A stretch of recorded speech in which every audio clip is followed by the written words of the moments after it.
Hallelujah. Praise God. Hallelujah. Purihin ka, Panginoon. Hallelujah. Oh, hallelujah, Jesus. Lord, dakilang Diyos na makapangyarihan sa lahat.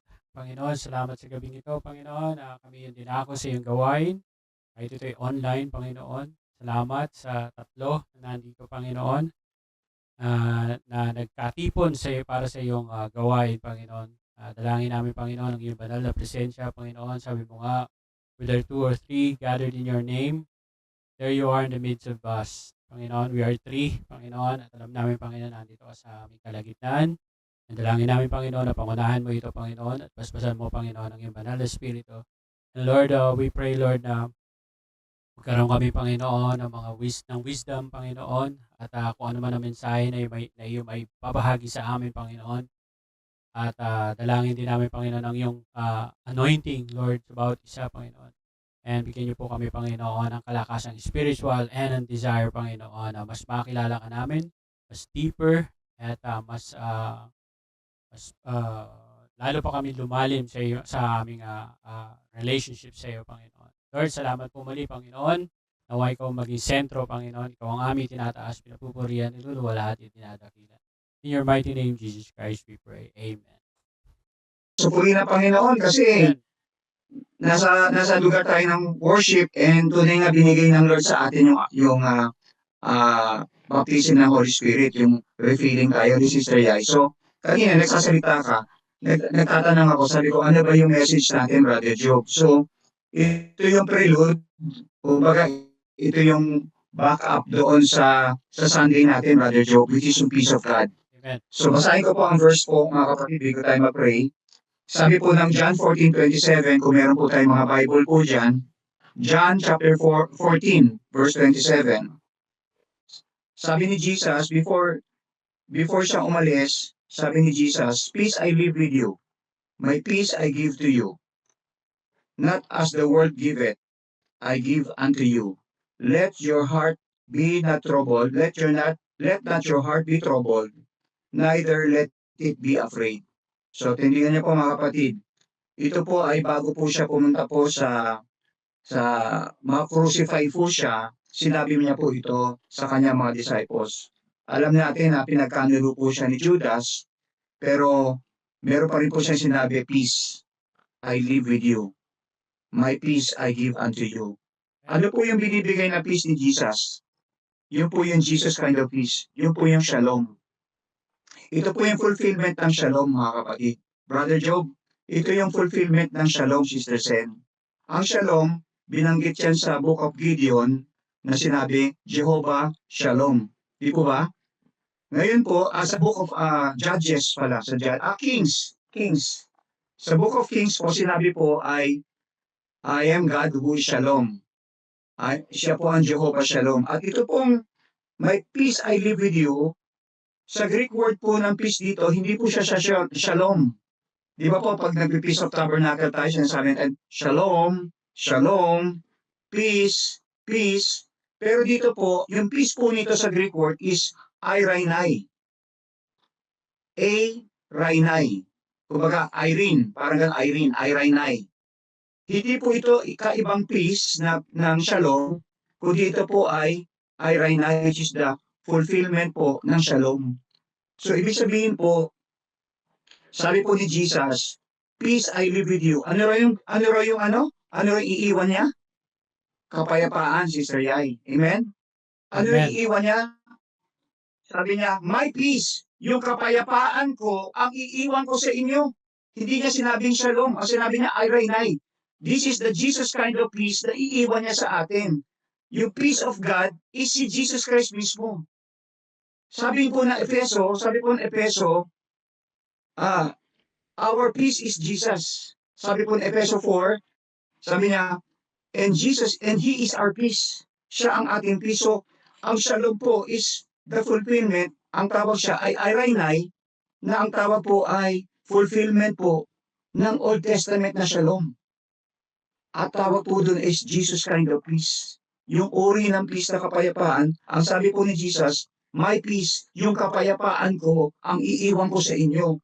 Hindi po niya sinabing, binibigay ko sa iyo ang peace. No, yung kapayapaan ko, Sister Yai, ang binibigay ko sa inyo. At itong kapayapaan na to, hindi ito yung kapayapaan ng mundo. Hindi ito yung kapayapaan na nasagot na ang mga problema mo. Hindi na ito yung kapayapaan na nakakuha ka ng magandang blessing. Hindi lang po yun ang kapayapaan. Ang kapayapaan po nito ay sinabi po ng Panginoon, not the world kind of peace. Let not your heart be troubled. So, ang promise po ng peace ng Lord ay hindi tayo dapat matrouble and neither let it be afraid or tayo dapat matakot. So, wag tayo pong matakot, wag rin tayong magulumihan, mga kapatid. Sabi po ng Philippians chapter 4 verse 7, dito na po ako magtatapos mga kapatid. Philippians chapter 4, basahin po natin, ang sabi pong ganon sa Philippians mga kapatid. Sabi po, Philippians chapter 4, alam niyo itong chapter 4, babasahin po natin ito sa Sunday mga kapatid. Sabi po ng Philippians chapter 4, ganito po. Praise the Lord. Purihin ang Panginoon. Sabi po ganito mga kapatid sabi po dito ay The peace. dito po sa chapter 4 verse chapter 4 verse 7. verse 7. Pakibasa po. And the peace of God, which surpasses all understanding, will guard your hearts and minds through Christ Jesus. Philippians chapter 4, Yun. verse 7. Chapter 4 verse 7 says, and the peace of God, which passeth all understanding, shall keep, yung sa ibang verse po, shall guard your hearts and minds through Christ Jesus. Yung pong kapayapaan na galing kay Jesus, yun po yung nag-guard sa ating mga puso na magkaroon tayo ng kapayapaan na hindi natin ma-explain kahit na maraming problema. Mga kapatid, ang kapayapaan po ng Panginoon, hindi po ang absence po ng problema. Ang kapayapaan po ng Panginoon ay yung may problema ka pero kasama mo siya. Yun po ang kapayapaan ng Panginoon. The peace of God which surpasses all understanding. Hindi po natin kayang arukin, Sister Sen, na yung peace of God natin, yung Brother Kenneth, yung peace of God na nararamdaman mo, sobra-sobra na kahit may problema, kasama mo ang Diyos. Yun po yung peace of God.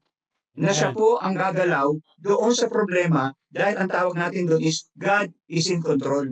Ang Diyos po ang may control ng bagay na hinahawakan natin. The peace of God is God, Jesus kind of peace. Yung peace of God po ni Jesus, yun po yung binibigay sa atin. Kapatid, nung ikaw po ay nakakilala sa Panginoon, nung ikaw po ay na-born again, si Kristo na po ang inyong Panginoon, nagkaroon na po tayo ng peace with God. Amen? Dati po, nung hindi nyo pakilala si Jesus, kaaway po tayo ng Diyos. Wala tayong reconciliation. Pero po ang Diyos at ang tao, dahil kay Jesus Christ, nireconcile tayo. So nag-iisa na lang po tayo, ang tawag po doon, you now have a peace with God. May Amen. peace ka na sa Panginoon, may peace ka na sa Panginoon ngayon, kasama mo na siya with God, reconcile ka na kay God, ang kailangan mo ngayon, peace of God. Amen? Ang kailangan po natin ngayon yung patuloy na kapayapaan na nanalaitay po sa ating puso. Kahit ano pa ang bagyo, ang trahedya, ang problema na meron tayong kapayapaan na galing sa Panginoon. Amen? Mga kapatid, pwede bang palapakan natin ang Panginoon, mga kapatid? Hallelujah. Tayo po'y manalangin. Hallelujah. Panginoon, sa pagkakataong ito, napakasimple pong salita, pero po yung kapayapaan elusive po, Panginoon. Minsan yung peace na alam namin, yung peace na pamundo lamang, na nagkakabati po kami, nagiging okay kami, pero po yung peace na kailangan namin, natatalakayin pa namin sa linggo, na mas malalim pa dito, Panginoon. Kaya purihin ka, Panginoon, purihin ka, O Diyos, na ang kapayapaan na yan yung magdadala sa amin, O Diyos, sa tagumpay ng aming buhay, ng aming puso, na kung may kapayapaan po kami, na galing sa iyo, Panginoon, the peace you give to us is the peace with God, is the peace of God, is the Jesus kind of peace. My peace I give to you. Do not let your hearts be troubled, neither be afraid. Hindi na po kami mahihintakutan. Hindi po kami malulumbayan.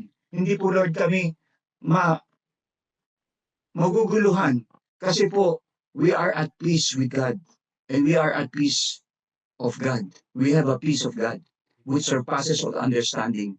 Panginoon, sa maikli pong exhortation na to, maraming salamat, Lord, as I honor, Lord, these people who have an effort, Lord, to seek for your peace. Hallelujah. And I ask, O God, that the peace that only comes from the Holy Spirit, which give us the fruit of the Spirit of peace and joy, love, suffering, temperance, O God. Even, Lord God, sacrifice, O Lord, the love, O God, the fruit of the Spirit is peace, joy. Amen. And you said in your words, Panginoon, for the kingdom of God is not meat and drink, but peace, joy, but righteousness, peace, and joy in the Holy Ghost. Father God, let the peace of God reign in our hearts, Father. You are our Father, Lord Jesus. We know, God, that you are the only one true God, and you're the one who gives us peace. The peace with God and the God of peace, and the peace of God, shalom and irene is you.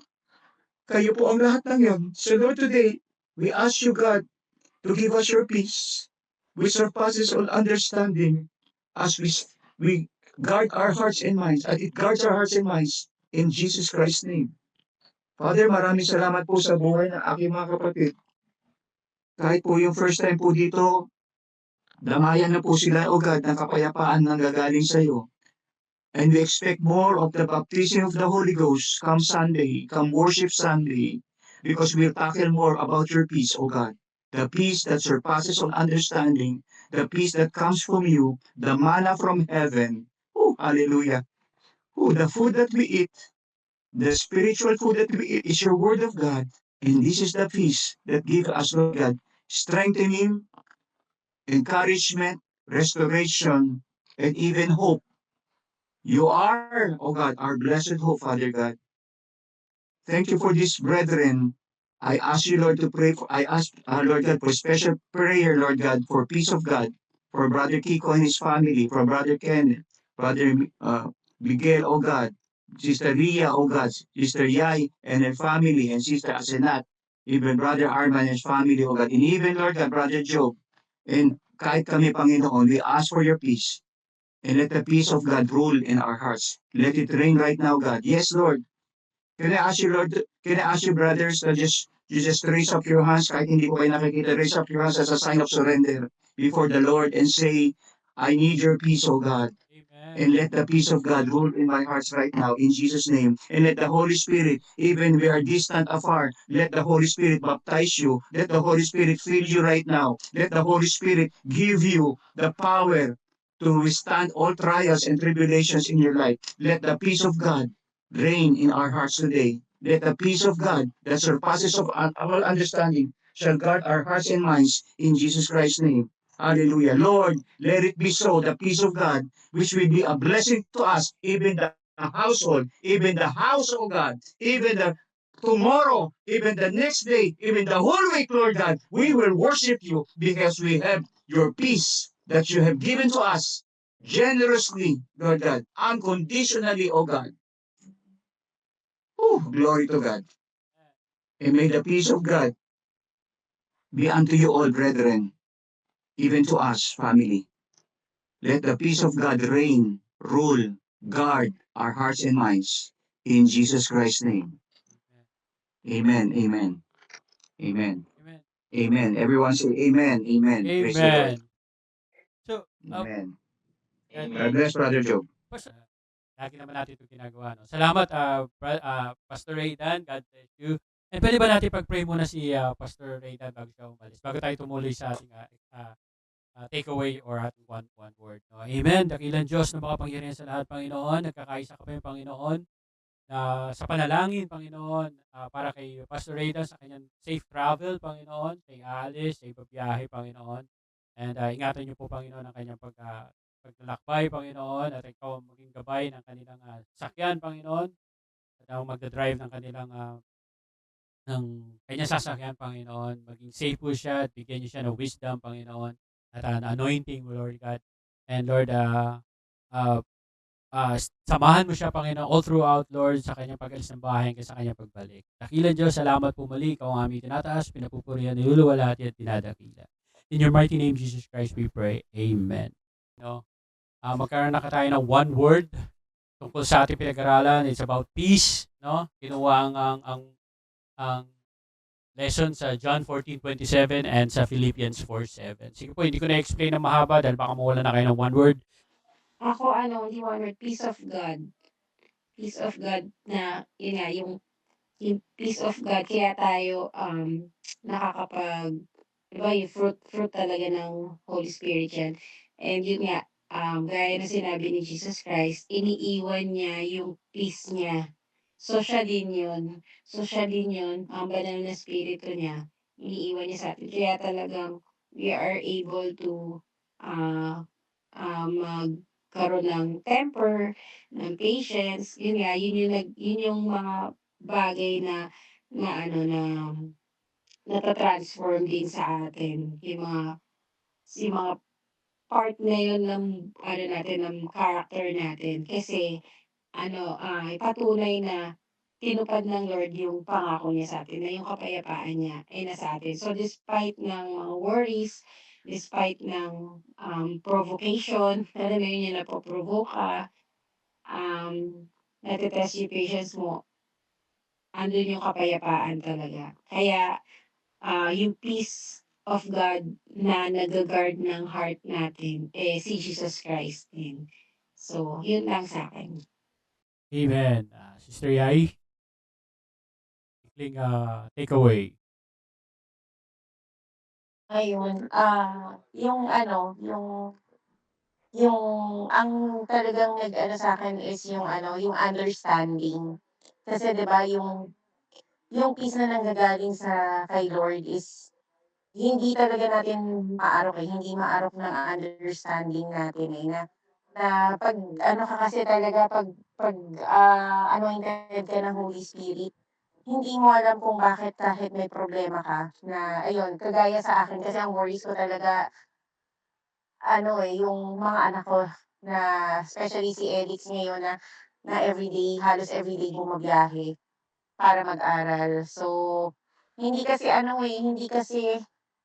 sa akin kasi hindi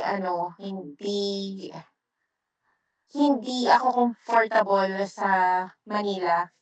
So, alam naman natin na kung gaano kagulo dun sa Manila. So, kung yung dito nga sa Makati medyo na-infiltrate na talaga na pero yung sa Manila is iba talaga, eh. So, kung siguro kung hindi walang Holy Spirit is, hindi baka napraning-praning na ako kakaisip. Pagka yung late na talagang umuuwi yung anak ko na hindi ko alam kung anong nangyayari. Minsan nalo-lowbatt siya, hindi na nagre-reply dun sa ano ko. So pagka mga ganong bagay kasi siyempre mag-iisip ka. Pero salamat sa Lord talaga na nagbibigay siya ng kapayapaan sa puso ko na kino-comfort niya ako na alam kong pinoprotektahan niya at nagpapadala siya ng maraming-maraming angels to guard si Elix hanggang makauwi siya. So yun talaga yung yung medyo nag-aano sa akin, everyday, yung worries ko sa kaligtasan hanggang makauwi si Elix. Yun lang po. Yun talaga, hindi mo talaga ma-explain kung bakit may kapayapaan ka kahit nagwo-worry ka. Yun lang, glory to God. Amen. Praise God. Calmness or peace, yun pa rin naman ang ating one word. So, peace or calmness. Kasi 'pag ang kapayapaan, di ba sabi nga kapayapaan ay si Jesus Christ. So, tama yun, 'pag ang Holy Spirit nasa atin, nandito na rin ang kapayapaan sa atin.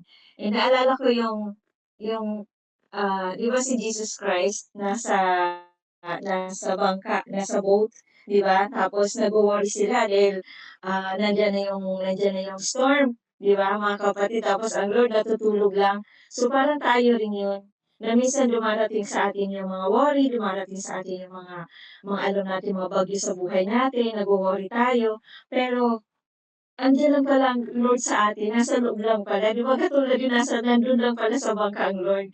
So gano'n din tayo mga kapatid, 'pag inisip natin na ang Panginoon nasa atin, nagkakaroon agad ng calmness. Number one talaga is paano natin malaman? Through prayer. So, prayer pa din mga kapatid na 'pag once na 'di ba gano'n ginawa nila, "Lord, Lord, ah, hin kung ba natutulog ka lang diyan, eh, kami ganito na nangyari sa'min, malulunod na tayo." Minsan gano'n tayo. So, number 1 pumunta pa rin sila sa Lord, nag-pray or through prayer pa rin talaga. So, yun masasabi ko na ang ang Panginoon kung nasa atin, totoo yun na yes, hindi talaga lahat talaga tayo may mga pagsubok, may mga pero bakit parang ang gaan-gaan? Minsan isip natin, "Lord, bakit ang dami kong problema?" Pero deep inside sa heart natin andun yung calmness. Parang iniisip lang natin may problema tayo, minsan gano'n ako mga kapatid, "Oh, ang daming problema," pero 'pag inisip ko lang, wala naman ano kasi nandun na yung kapayapaan sa puso natin kaya hindi tayo natataranta kasi alam natin na kasama natin ang Panginoon. So yun lang mga kapatid, through prayer talaga at higit sa lahat yun nga, kailangan parati talaga natin yung Holy Ghost nasa atin kasi andun yung peace, kasi si Jesus Christ mismo siya yun. So yun lang mga kapatid, God bless po. Amen. Praise God. Si Brother Kenneth. And then sunod si Brother Miguel. Hello, narinig niyo ako? Yes. Amen. Praise God. Hello. Ako, masasabi ko peace yung sa akin. Kasi sabi nga nila, kahit na anong dami ng problema mo, basta i-pray mo lang kay Lord, makakaya mo lahat yung mga problema mo. Totoo yun, iiyak mo lang sa Kanya, Amen. mawawala lahat yun. Ma-overcome lahat yun. Yun lang, Amen. salamat. Praise God. Siguro ang aking one word is yung shalom. Tsaka yung Irene. Yun. Siguro ano. So, sinearch ko nga siya kung anong ibig sabihin niya. Ano siya Greek. Parang Greek word siya about ibig sabihin na peace. No, and pwede rin siyang pangalan ng parang babae. Pero ang ibig niya sabihin, ang meaning niya is yung peace. So, yun. Like, kagaya ng mga one word nyo, puro peace. And syempre, naiintindihan na natin yung tinuro ni Pastor Rayda na iniwanan tayo ni Lord. Binigyan niya tayo ng katuwang para hindi tayo magkaroon ng agam-agam, no? Or yung takot, maging balisa. Every time na merong kahit na may maliit na problema, gaya na sinabi ni Sister Mai, yung big storm, no? Nasa bangka sila, no? Yung mga ganong pagkakataon sa buhay natin, talaga hindi maalis yan. Hindi porket naging Christian tayo or tinanggap natin si Jesus Christ, magiging special na tayo, no? Kaiba na tayo sa ibang tao na tayo, hindi na tayo makakaranas ng mga problema, no? At sila mga hindi tumanggap kay Jesus Christ, sila na laging may problema, no? But the same pa rin yan, sabi nga ni Lord, bones will still break, no? Ganon, no? Hearts will still break, no? Ang parang naging highlights dito, kahit man maranasan natin yon, may kasama tayo, no? Hindi na tayo iiwan. At nandun yung kapanatagan ng puso natin or ng isip natin, no? Dahil nga doon sa peace na binigay sa atin ng Panginoong Jesus, no? And ito nga yung peace sa Philippians 4:7, yung kapayapaan talaga na yun. Lahat kayo sinabi niyo yun, na hindi maunawaan bakit ang laki-laki na, ang bigat-bigat na ng problema mo, ang laki-laki na ng problema mo. Bakit masyado ka pang payapa, no? Nagtataka na yung mga kapitbahay mo, itong taon to, no? Bakit ang bigat-bigat na ng problema yan? Dami na ng problema, parang binagsakan na siya ng, parang pasan niya na yung buong mundo, pero makikita mo yung outlook niya sa buhay, napaka-positive pa rin, no? Hindi mo siya makikitaan ng parang nabalisa siya, no? At makikita pa rin sa kanya yung yung aura ng peace, no? So yun siguro yun ang explanation ko doon sa atin na pag-aralan na yung peace, hindi natin yan makukuha sa ibang bagay, no? Yung talagang peace, yung kasi may mga peace kasi na sinasabi natin na pansamantala no? Like for example, yung mga material na bagay, no? Itong peace na to, hindi talaga natin ito makukuha sa sanlibutan, no? Talagang binigay sa atin to ng ating Panginoon, no? Kaya napakapalad natin dahil sa darating ang mga problema, pero tayo, peaceful pa rin tayo, no? Yung aura natin ay peace. So yun, to God be all the glory. Meron pa po ba mga mensahe or final? Ako siguro, Kiko. Brother Kiko, sige. Sabi ka kasi, nasasabi ko. Amen. Tulad lahat ng sinabi ninyo, kapayapaan, yan, ito yung gusto natin pinapakasalamat sa kanya. Ano dahil kung di dahil sa kanya, hindi talaga tayo magkakaroon ng peace. So, yun, katulad ko, meron ka naman kapayapaan sa buhay, sa nangyayari sa akin dahil sa Panginoon, simula na nakasama ko siya. Dati kasi magulo eh. Magulo lahat ang pananaw ko, hindi ako marunong magpakumbaba. Sobrang magagalitin akong tao. Tapos kung nakasama ko si Lord yan, dahil dumating na sa akin kapayapaan, pag-ibig, lahat kasi nasa kanya eh. So, pag na kay Lord ka, nandiyan na lahat yan, kapayapaan, pagmamahal, pag-ibig, lahat ng pababaan loob, talagang mararamdaman mo. Kaya yun lang, sa lahat na sinabi niya, tama yan, lahat na sinabi niya talagang totoo, sinasang-ayunan ko, at yun talaga, at wala na akong di pa sasabihin, maraming salamat sa Panginoon sa kapayapaan. Yun lang, thank you. Amen. Praise God. Mr. Raydan or Pastor Raydan, meron ka pang pahabol bago tayo magka-closing prayer na ako. And meron ba tayo dyan mga prayer requests? Amen. Hallelujah. Sige po, let's bow our head. No? At tayo damahin natin ang presensya ng Panginoon. Napakapalad natin at sinasamahan niya tayo. No? Hallelujah. Dakilang Diyos na makapangyarihan sa lahat. Panginoon, salamat Panginoon sa gabing ito. Sa itong mensahe ni Pastor Raydan, Panginoon, na napakaganda. Panginoon, at napaka-timely, Panginoon, at alam namin na bawat isa sa amin ay may mga pinagdaraanan, Panginoon, at alam namin, Panginoon, na hindi mo kami iiwan na mag-isa, Panginoon, at lagi mo kami sasamahan sa aming mga pagsubok or sa aming mga paglakad sa sanlibutan, Panginoon. Salamat sa iyong kapayapaan, Panginoon. Hallelujah. And thank you, Lord. Ito yung mga kapayapaan na hindi maibibigay ng sanlibutan, Panginoon. At alam ko bawat isa sa amin ay alam 'yan at dinanas yung hinangad namin na kapayapaan sa sanglibutan. At alam namin sa puso namin na ito hindi yung kapayapaan na kailangan namin, no? At hindi ito yung kapayapaan na makakasapat sa aming sa aming pangangailangan. Panginoon, salamat at dalangin namin, Panginoon, na bigyan mo ang bawat isa, Panginoon, ng wisdom and ng anointing, Lord. Portion of your anointing, Panginoon. At bless niyo sila, Panginoon, materially, financially, and higit sa lahat spiritually, Lord. And kung meron na may karamdaman ngayon, Panginoon, sa bawat isa, Panginoon, we pray for complete healing, Panginoon, and complete restoration, Panginoon, ng kanilang kalusugan from head and from toe, Lord. And salamat, Panginoon. And Lord, we pray, Lord, na ang bawat isa ay ingatan mo, Panginoon. We pray for divine protection, Panginoon, sa mga bumabiyahe, sa mga nasa kanilang tahanan or kung ano man ang kanilang ginagawa. Kay Pastor Raydan na babiyahe papuntang Isabela, kay Brother Miguel na nakasalukuyan, nagbabiyahe. Amen. Lord, we pray for protection, Lord, and gayon din sa bawat isa, Panginoon, na wala sa kanilang tahanan, Lord.